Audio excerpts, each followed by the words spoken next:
On Friday night, catfish a coleslaw, and that makes it right. Jack Daniel Street and my cigar. Oh girl, I'm ready to party out. I'm just looking for some fun. I ain't searching for no mate. No, no. Just wanna dance and play, y'all. 'Cause that's how I'm feeling today. I said back it up, back it straight. Any way you can, girl, make my day. I said back it up, back it straight. Any way you can, girl, any kind of way. Back it up, baby, won't you make my day? Any way you can, girl, make my day. Back it up, back it straight. Back it up, any way you can, girl, make any kind of way. Back it up, baby, won't you make my day? Any way you can, girl, make my day. I said back it up, I said back it straight. Back it up, any way you can. All right, welcome to the 6th edition of the Real Men Don't Play show. I really do appreciate you coming by and spending a little time with us. We got an exciting show this evening. There's been some changes made in the show tonight. The Williams brothers were unable to make it, and we're going to reschedule them at another date. But please stand by because the information we're going to share with you tonight is equally important.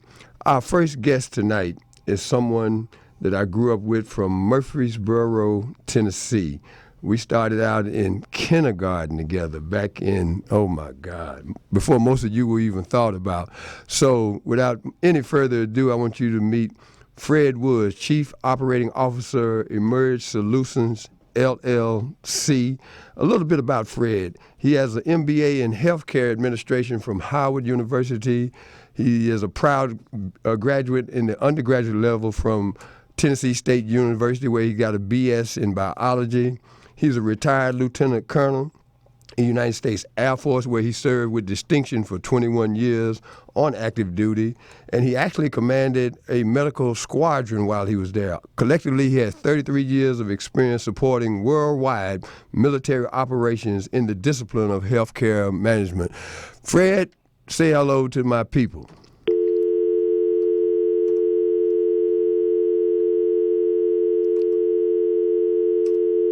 Working through some technical difficulties.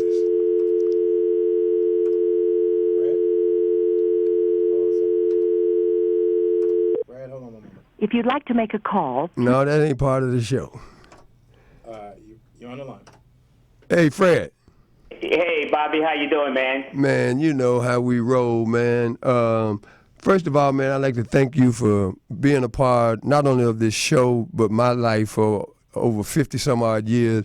Give my audience a little background on what our relationship has been like, what your journey through life has been like, and why you on the show tonight. Okay, first of all, Bobby, hey, man, it's great talking to you like it is always, and it's a pleasure to talk to you tonight. Can you hear me? Oh, I hear you clearly. Okay.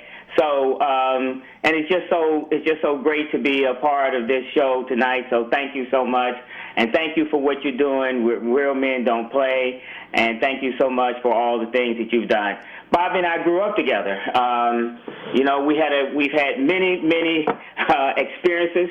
A lot of them that will go down in history as remarkable.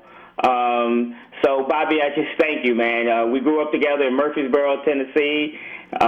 We lived about 3 blocks from each other. Our parents knew each other. And one of the things about growing up in Murfreesboro, Tennessee, when they say it takes a village to raise a child, is very important. Our community, our teachers, we saw them in church, we saw them in the grocery store, we saw them everywhere. So, hey, if you were Fred Woods or Bobby Glanton Smith and you were acting up, man, you heard about it before you got home.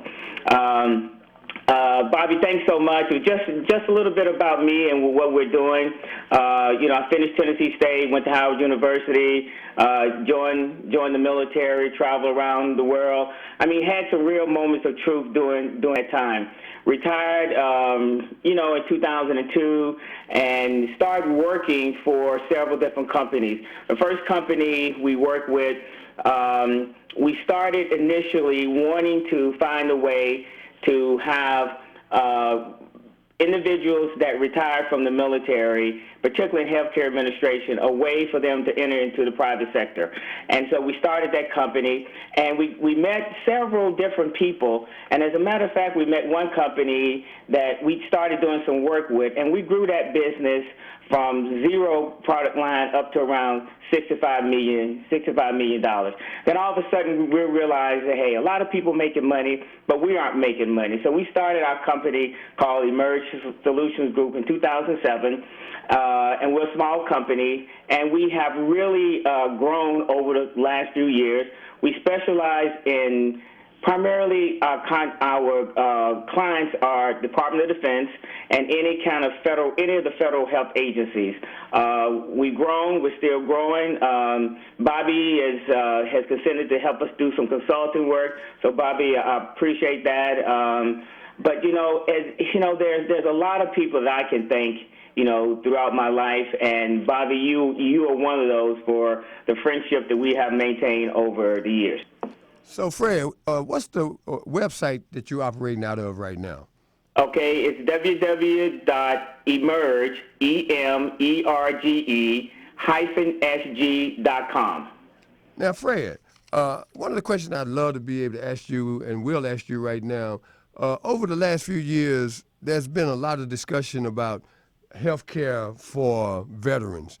And I think it was on maybe 60 Minutes, they did a special where it was shameful at Walter Reed what's going on. Do you actually interface with situations like that from time to time?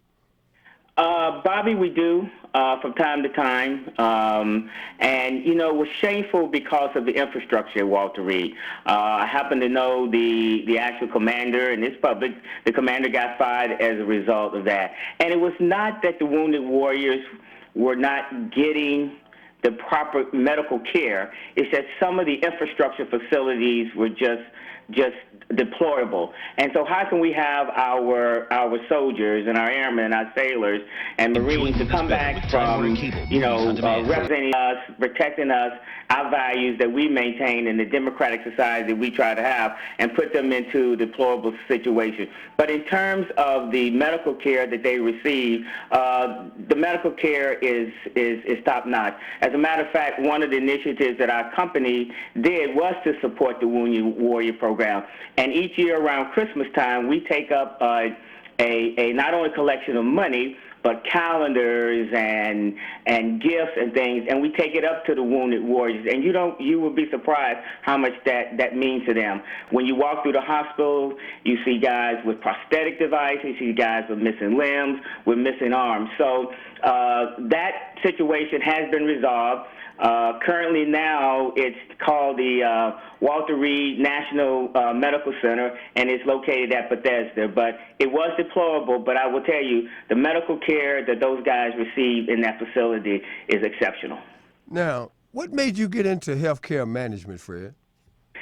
Well, Bobby, if you remember, I wanted to be a physician. I used to go around telling people I want to be a brain surgeon. I wanted to do this. And man, I started taking some of those MCAT exams and things like that. And I said, hey, this really isn't for me. So, but healthcare is something that I've always wanted. Healthcare management seemed to be. I went and got an MBA, and then I started off walking through a mall in Washington, D.C., and I met some people who were interested in healthcare administration. I started talking to them, and they said, this is a program that you should do. So healthcare has always been a burning interest of mine, but do I really want to be a doctor and those kind of things? No, and I really like the business aspect of healthcare. So, Fred, in 5 years, what will Emerge Solutions look like as a company? Well, Bobby, in growth, I think Emerge Solutions Group will probably be at least 3 times as large as it is. In 5 years, we are expected to probably be somewhere around $25 to $30 million. We're looking forward to graduating out of the small business program and entering into another program. And in terms of its reach and its scope, one of the things that is our core competence is that we place doctors, dentists, nurses throughout the United States, in particular hospitals. So we are looking forward to, our goal is to triple in size in the next 5 years.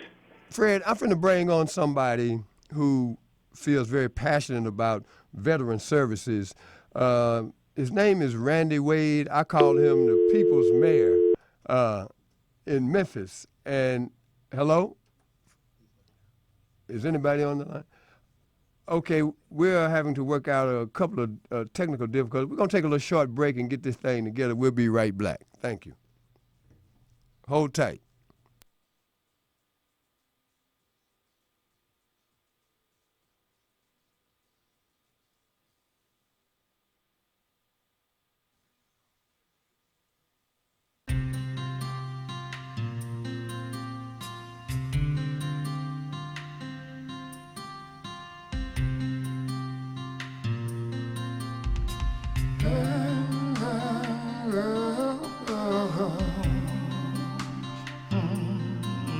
It got me now, Bobby.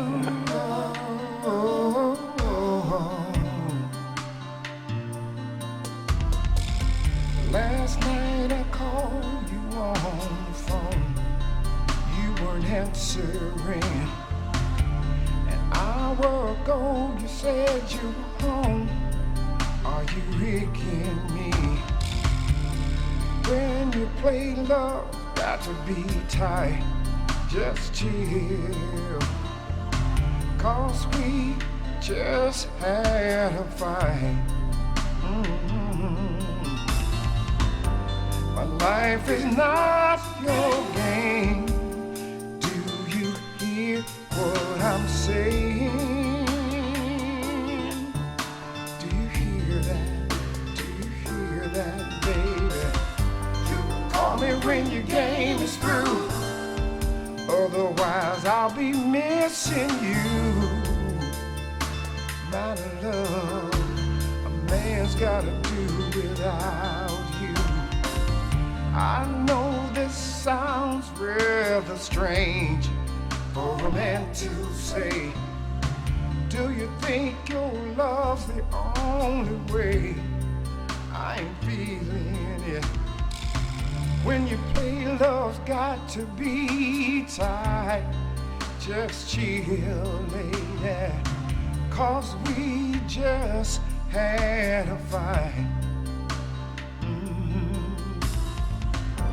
The choices that we make begins to show her face.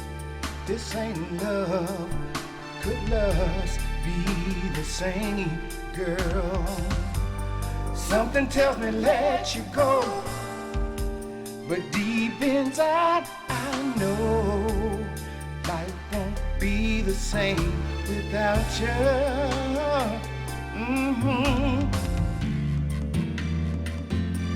Oh, I'm missing you, my love. I wanna make this perfectly clear. I still have time to find new love. Okay, welcome back to the Real Men Don't Play show. Hey, Fred. Fred, Yes. look at here, man. We're in the midst of a healthcare crisis of unbelievable proportions. And one of the things that you may be able to speak intelligently about is the war that's going on between doctors, HMOs, and it puts them in a position where I'm going to ask you, are they still honoring their Hippocratic oath to do no harm? Yeah, Bobby, I think they are. I think they are. What you have to remember is that healthcare is a business. We are to be a civilized society that we are today. We have a significant amount of uninsured, and I'm not necessarily advocating any particular healthcare initiative that's going on now, but you guys know about Obamacare and some of the things, and I think it's going to take some time to work out some of the bugs, but I also think that the legacy that is going to take care for this country is going to be phenomenal. So I think it's working together with industry, working together with the private sector. I think that you're going to find that some of the initiatives that the current administration is putting out today is going to be a great thing to ensure and allow people, number one, access to health care, and number two, the ability to afford the health care, not just a catastrophic type of health care policy, but a health care policy that will ensure and allow everyone to get prevention. And again, preventive kind of health care is the idea. If I know that I can get the kind of health care that I need, it's going to keep me out of the emergency room. If I know that I'm going to I can go to a doctor and I don't have to worry about getting an astronomical bill, that's okay. And to believe the number of people in this country that are without health insurance and the ability to get health care is just unspeakable. So I think the doctors, in terms of honoring their Hippocratic oath, is still there. And I think doctors want to do it, but doctors want to be able to do it in an environment where they can get good outcomes. Oh, man. You know, that sounds politically correct. And I'm asking you as a visionary and an entrepreneur, what would you do differently to ensure that we get the bang for our medical buck? Well, I would, I have to be careful what I say here, but I know this is an unfiltered environment. And this is of non-attribution. But, you know, in terms of our healthcare system today, and we get the biggest bang for the buck, we really have to get a handle on how things are reimbursed. The insurance companies are the ones that control the healthcare industry. And as long as they are driving, as long as they're calling the shots, we are going to continue to be in a spiral. And that's one of the things that I think the new administration has come out with in terms of helping controlling the cost of health care in this country. But I think that we need to get a handle on cost. We need to get a handle on insurance companies. We need to get a handle on reimbursements. Because if I go and I order an MRI, for an example, and it costs me $300, using round numbers, to do an MRI, and I'm only going to get reimbursed $100, then it takes that kind of incentives out to order duplicate tests and those kinds of things. So I think it wants to control the cost and get a handle on the insurance companies, get a handle on reimbursement, and get our nation healthy and preventive health care. Then we don't have to spend money on drugs, tests, and those kinds of things. So I think the way to get a handle on health care in this country is through preventive health means. Getting your people in, teaching them to eat right, teaching them to to drink the right things, teaching people to exercise, learn about getting obesity under control, getting infant mortality under control, getting the things that our mortality and morbidity rate in this country under control, then those kinds of things, then we don't become large consumers of health care. So if you wait till you're 60 years old, like we are about to be, and you start consuming a lot of health care. But if we have been healthy throughout our lives, then it's going to give us the opportunity to consume less health care and live happy, productive lives. Okay, Fred, just be still for a minute. I want to see if the People's Mayor of Memphis is on the line. Randy, are you on the line?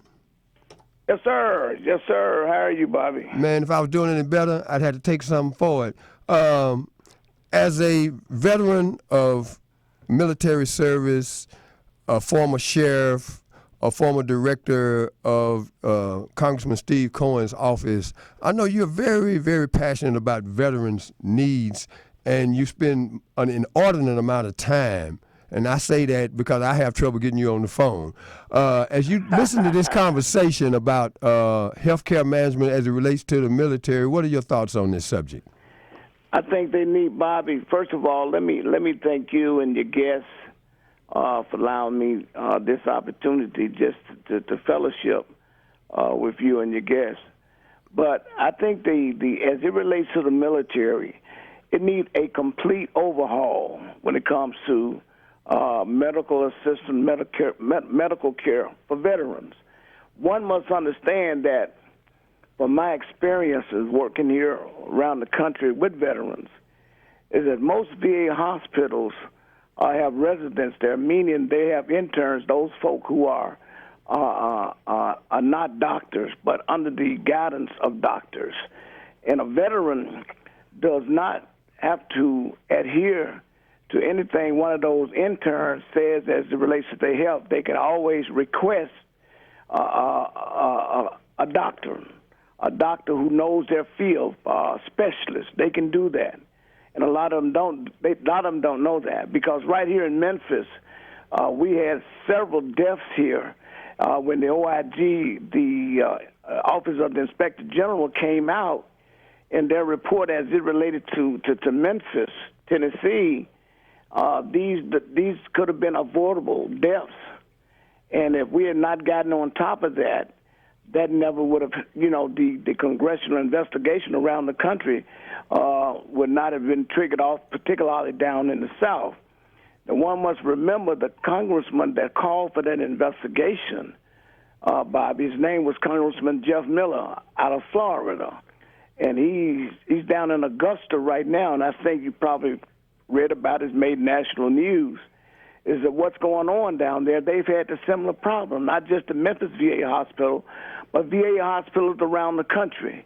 And the thing about it is when these doctors who have performed malpractice, they may be terminated from the VA, but that's about it. They move on to other areas. They're all over the country, all over the United States, in our communities, and we don't know who they are.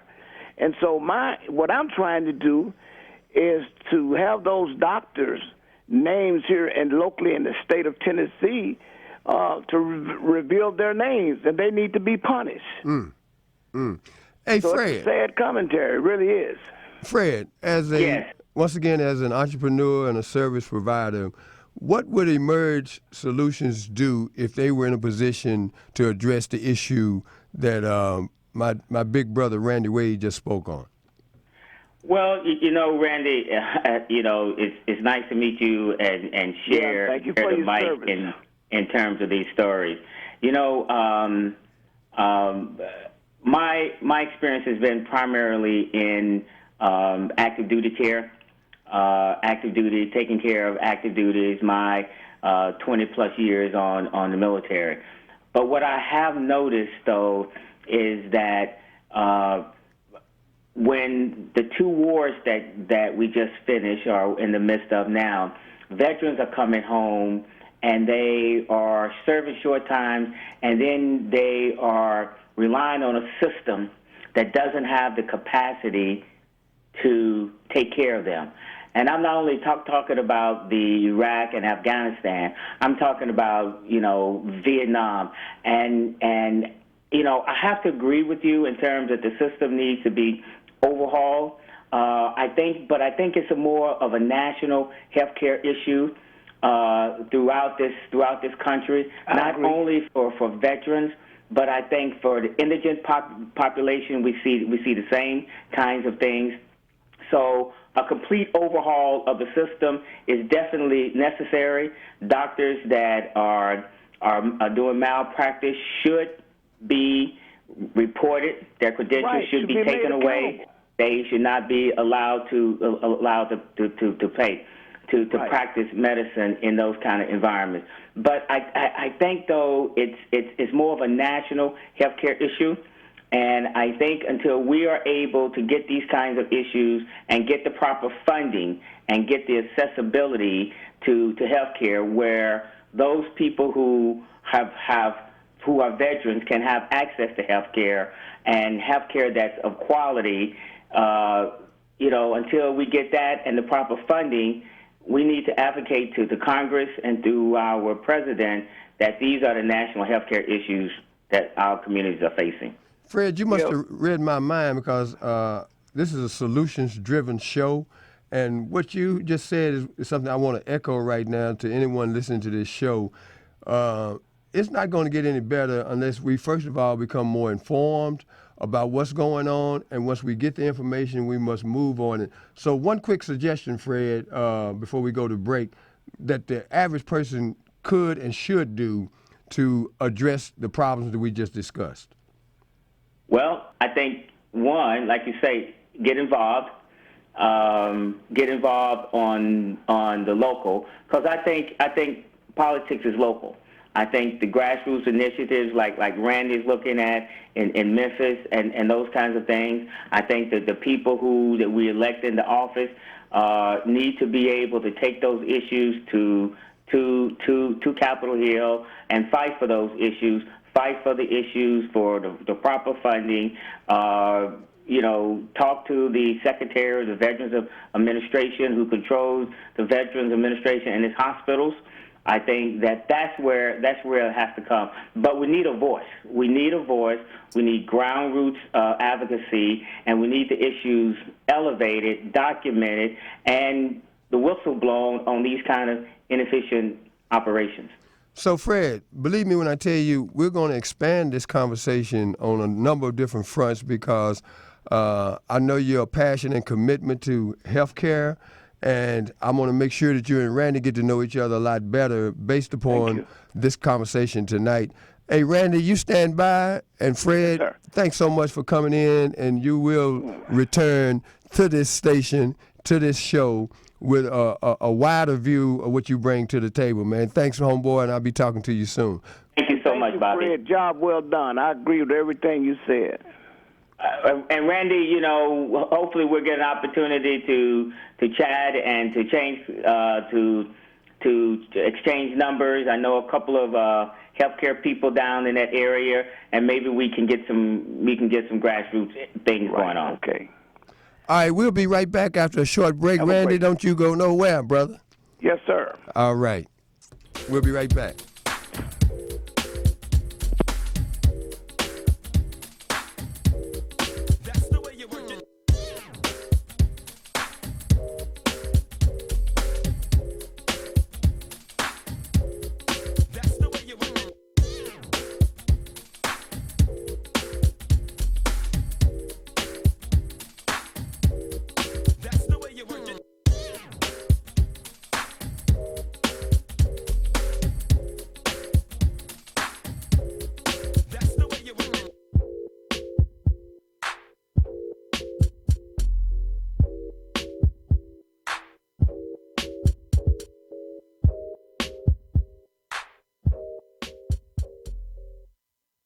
All right, we're back.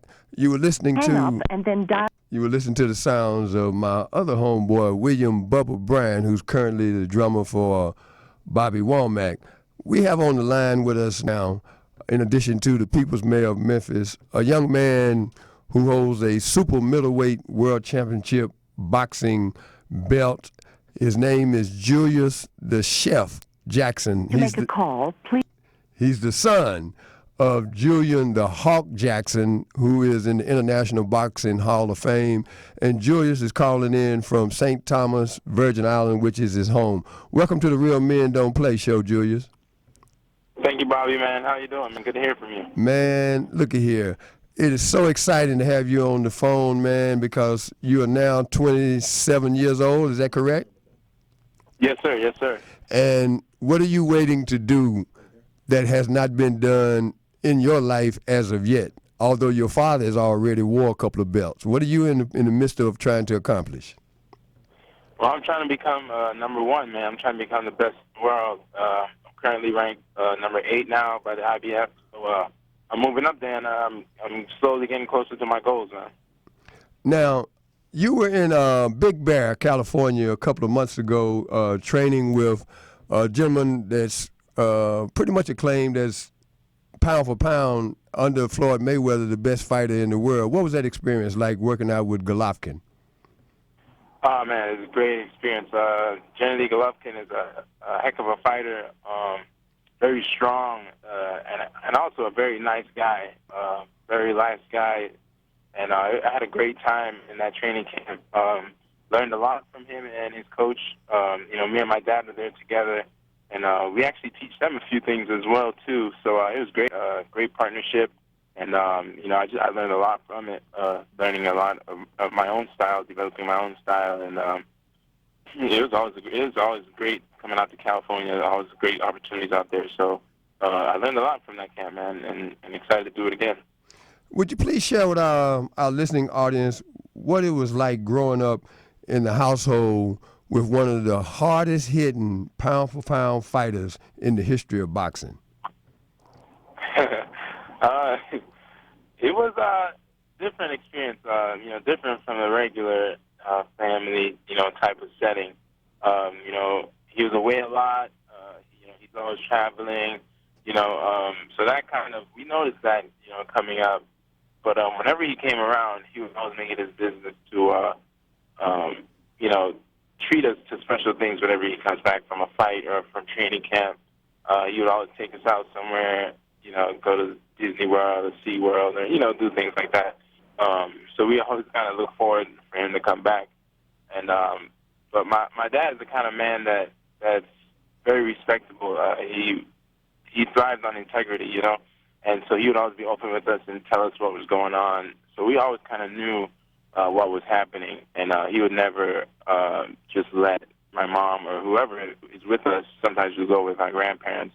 Never let them, feel like he just upped and left. He was always very open and very, very precise in the way he raised us too. And we appreciate that. And after he retired, it was like back to normal. We would see him all the time, and a great man. I learned a lot from him, and I want to be actually just like him when I grow up. Now, when you walk into the ring, you're now 17-0 with 15 knockouts? Yes, sir. Yes, sir. What is it like, man, to come out of that dressing room, walk down that aisle, come through them ropes, have the referee give you the instructions, and then that bell rings, man? What's going through your mind as that unfolds? It's a different situation, I kind of have to switch into that mode, I'm kind of like my dad, very mellow, very nice and chill, very open to people outside the ring. But when I get in there and, you see the crowd and you see the lights, it's almost a zone. It's you get into this zone where, it's almost like you turn into a warrior. You get that warrior mindset, and, that next guy in front of you is standing in your way of that bread. So, my family needs to eat. My brothers and sisters need to eat. My coaches need to eat. And this other guy's in the way. So that's kind of the mindset that I put on. And I get ready for battle, man. And also I make sure I look good, too. I make sure I look good for the camera. Okay, Randy. Hey, Randy, are you still with me? Yes, sir. Did we lose Julius? No, I'm right here. Julius, you still here? Oh, Randy. Yes, sir. There's been a lot of great fights in Memphis over the years. Do you remember the Hawk Jackson over the years? Hawk Jackson? Yeah. No, I don't. I don't go that far back. Get out of here. No, I don't remember. I kind of support Pete Mitchell here. He's the local promoter. Uh-huh. And as the young fighters, he's still on the air with us right now. He'll be back on momentarily. Yeah. Yeah, because I want to ask him, who promotes his fights? Yeah, because there's a guy from Memphis. His two sons, I think they work for the promoter. You may know him, Bobby. His name is Sam. I can't think of Sam's last name. Sam Watson. Yeah. Yeah, Sam Watson. Right. Yeah, Sam is real big in boxing out there, and I can remember when Sam invited Penny Hardaway and I out to his house. That's when he out in L.A., and that's when he first really began to emerge as the person that he is, as it relates to boxing. You know, it's fascinating that you mentioned that because I'm sitting here with a Team Watson T-shirt on right now.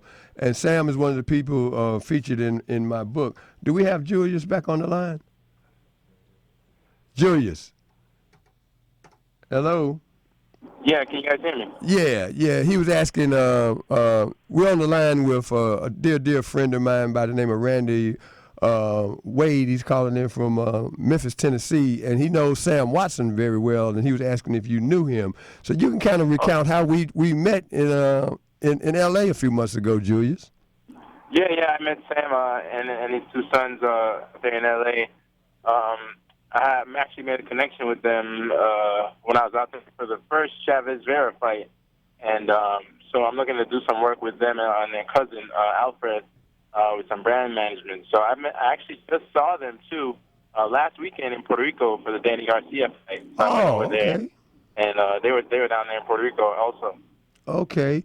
Now, you have another occupation that I want you to speak about a little bit. I guess you kind of hedged your bets, so to speak, and you took a passion for cooking and turned it into what? Yeah, man. I'm currently a chef. I'm also a culinarian. You know, I do catering, and I also work at a restaurant recently here in the Virgin Islands called the Fat Turtle. And so, I'm a certified culinarian. So, as far as the fight game is concerned, what you got on the horizon? When's your next fight? We got a few dates we're looking at right now.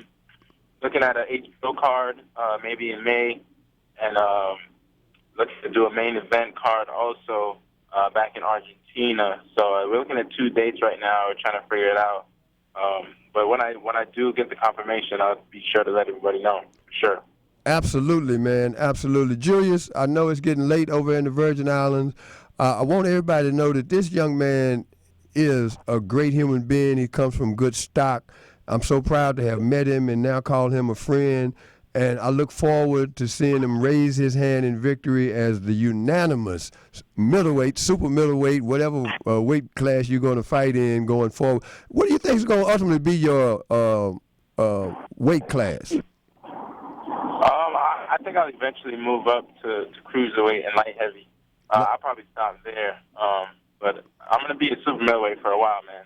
My goal is to go after the top spot, and that's SOG, Andre Ward. So until I do that, I'll stay in super middleweight. Hey, man, that's a noble ambition right there. And I'm going to have you back on as particularly if you come back in to train with Golovkin for his next fight. And tell your brother John Jackson and your dad that I said hello. And one time I'm going to get all you guys on the show and just talk about men stuff, man, because you have obviously been raised right. And it's an honor to have you on my show. Any parting words for Julius, Randy? It's what I used to tell Penny, Julian. Hard work pays off. Before you leave, though, I want you to know, tell us, what's your signature dish? My signature dish right now, I make a terrible wing sauce. They call it the best sauce on island right now. Called my WBC wings, man. That's my signature dish right now. Did you hear that, Randy? Hungry Randy. I heard him, Bobby. So, Julius, man, thanks for coming on, and we're going to take a short break. Don't you go nowhere, Randy. We got another special guest coming in the Good luck, studio champ. momentarily. We'll be right back.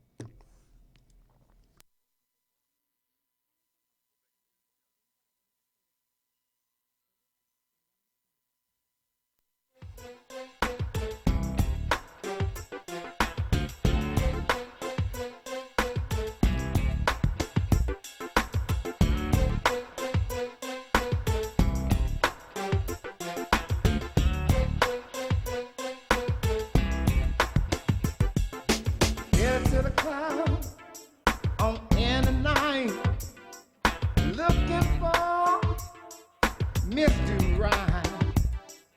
Got my job, just got paid, ready to party, y'all, on any day. Back it up, back it straight, any way you can, girl, make my day. Back it up, back it straight, any way you can, girl, make my day. Back it up, make my day. Back it straight, any way you can, any kind of girl, way, make my day. Back it up, baby, won't you make my day? Any way you can, so make my day. I'm just looking for some fun, y'all. I ain't searching for no mate, no. Just wanna dance and play, yeah. 'Cause that's how that I'm feeling, y'all, today. I said back it up, then back it straight. Any way you can, girl, make my day. You were listening to the vocals and arrangements of a dear friend of mine for many, many years, Mr. Billy John Young, who happens to be on the telephone right now. Billy, how you doing, brother? Doing just fine, Bob. Man, Thank you. that music that we're listening to, what's the origins of it? The origin of this music, Bob, is simple. I grew up in the 60s, and I heard the likes of the Sam Cookes and the Otis Reddings and all of that, and it's always nostalgia. So my partner and I, Marlo Henderson, we wanted to attempt to bring the real music back, and so that's our attempt. So, Billy, you're originally from Evanston, Indiana, correct? It's Evansville, Indiana. Evansville. You know what? I shouldn't mess that up. As much as people mess up Murfreesboro, Tennessee, I apologize for that, man. No problem. So, A lot of people don't know about Evansville. who were some of your inspirations when you were coming up as a kid, musically? As a kid, I heard, of course, Ray Charles and Sam Cooke. Heard the likes of Benny King, Gary Butler, Clyde McFadden. Those are some of the vocalists that I enjoyed hearing. I took something that you said a while ago, because you appear here in Los Angeles at various places, and I want to speak on that just for a moment in terms of the appreciation or the lack thereof of live music as performed by exceptional black musicians. What's your take on the current state of affairs as relate to live music and the opportunities for accomplished black musicians to work for a living? Well, that is a huge subject, and the subject matter is not just Los Angeles; it's nationwide. There is just a request now for turntables, and there's nothing wrong with turntables, but that's the request now, and a lot of the folks that are out there dancing, etc., that's what they know. A lot of them don't know anything about live music, horns and pianos and that sort of stuff. And that's old school, I've heard. So, Billy, you perform in Pasadena quite a bit nowadays. First of all, how can people get your latest album? And if you would, give them a little particular information about the name of the album, how they can get it, if they're interested in doing so. Okay, the CD is available on CD Baby, and the title of the CD is Never, Never, Never Give Up. To purchase CD is $10. You can also get it on iTunes. There are other areas, where you download. You can even download a particular track if you care to. And I think I hope I'm answering your question about the CD, but you added something else about that. I wanted to go back to that performance area. There's just not a lot of requests from our audience. People that enjoy live music, they have to let the various restaurants, hotels, etc. They have to speak on it and let them know, hey, we'd like some live entertainment. That would make quite a difference in what they're able to get right now. Well, I want to have a great friend of mine, Randy Wade, join into this conversation, because when I originally met Randy Wade at the Bonnaroo Music Festival down in Tennessee, he was in the company of Coach Lionel Hollins from the Memphis Grizzlies and legendary songwriter David Porter. So if you would, chime in on this conversation, Randy. Hello. Was that Billy? How are you doing? This is Randy Wade down here in Memphis. You there? Hello. Yeah, I'm right here, Bobby. How about you, Billy? And I sent him a shout out. Okay, can you? He was getting ready to say something, and we're experiencing some technical difficulties tonight that we're going to work through. And I want my audience to know that I appreciate your patience. And these are the kind of things that sometimes happen when you're trying to build something. But Billy, you had an experience here recently that I wrote about on Facebook.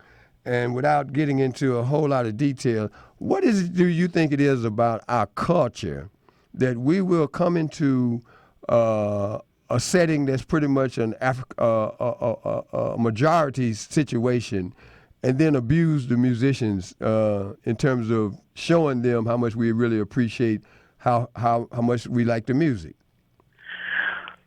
Well, that again is it starts at the upbringing and exposure.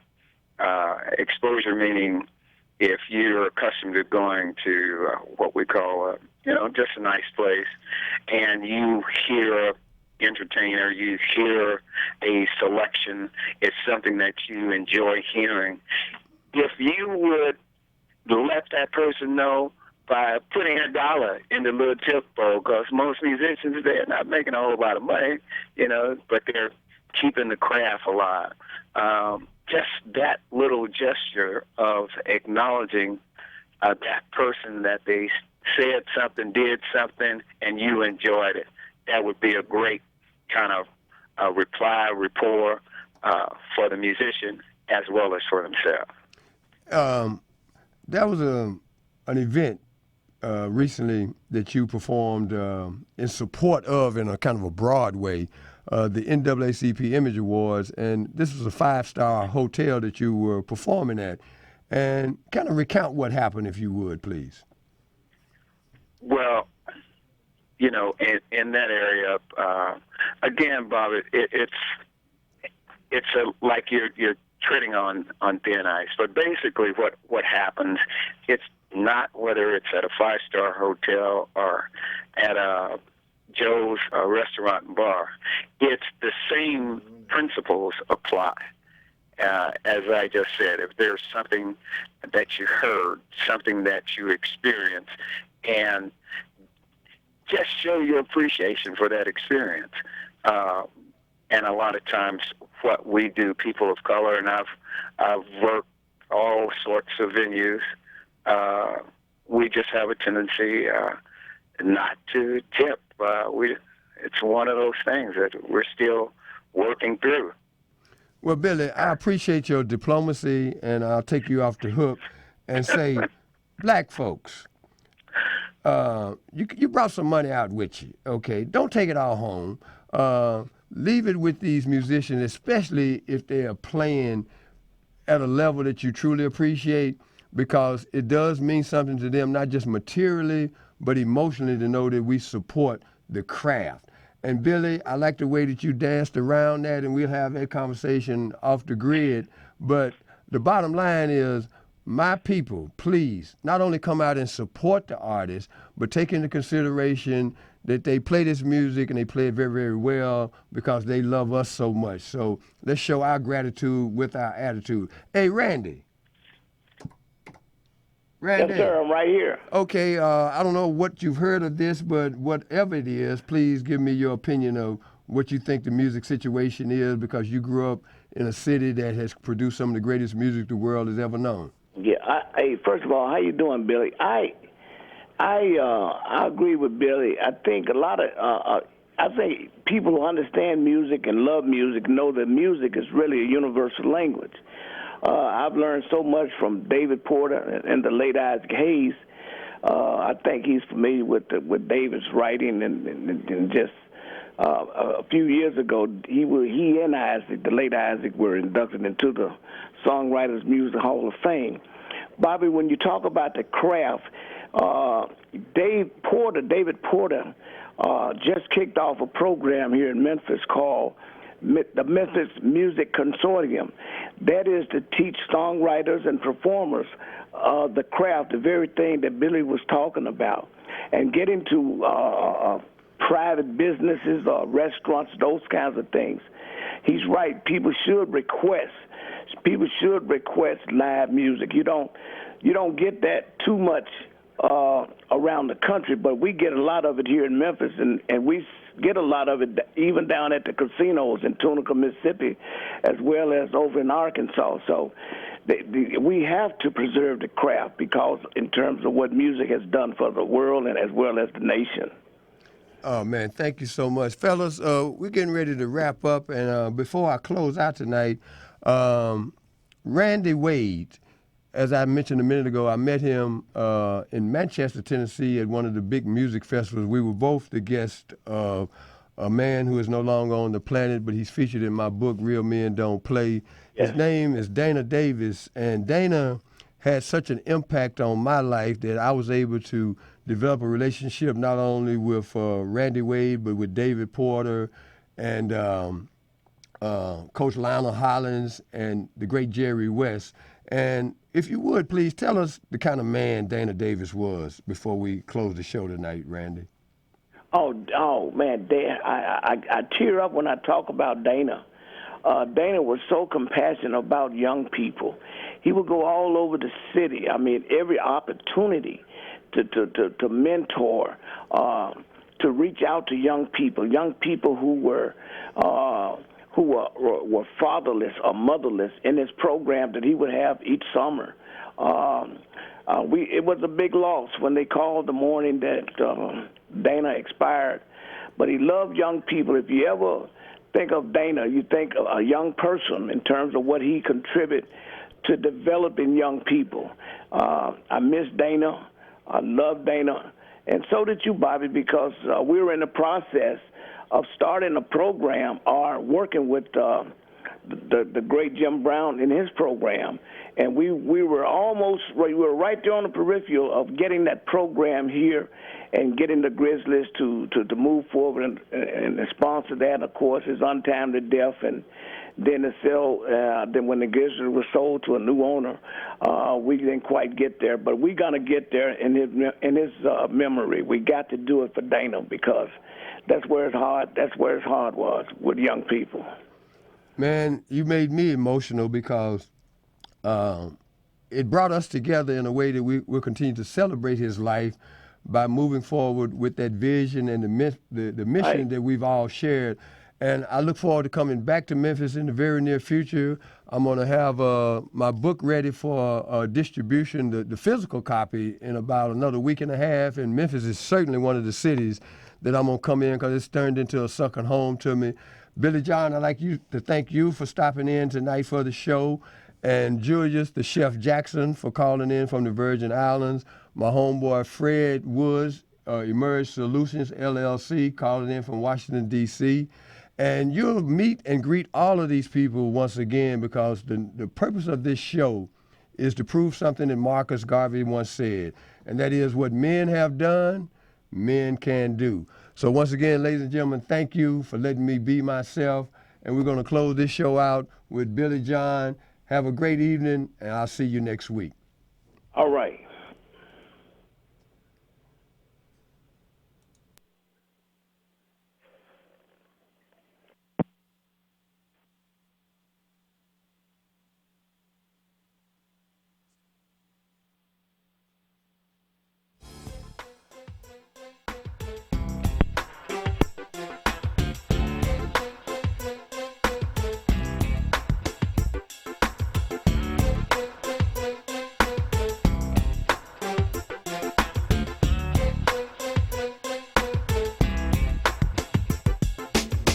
To the cloud on in the night, looking for Mr. Right. Got my job, just got paid, ready to party on any day. Back it up, back it straight, any way you can, girl, make my day. Back it up, back it straight, any way you can, girl, make my day. Back it up, make my day. Back it straight, any way you can, any kind of girl, way, make my day. Back it up, baby, won't you make my day? Any way.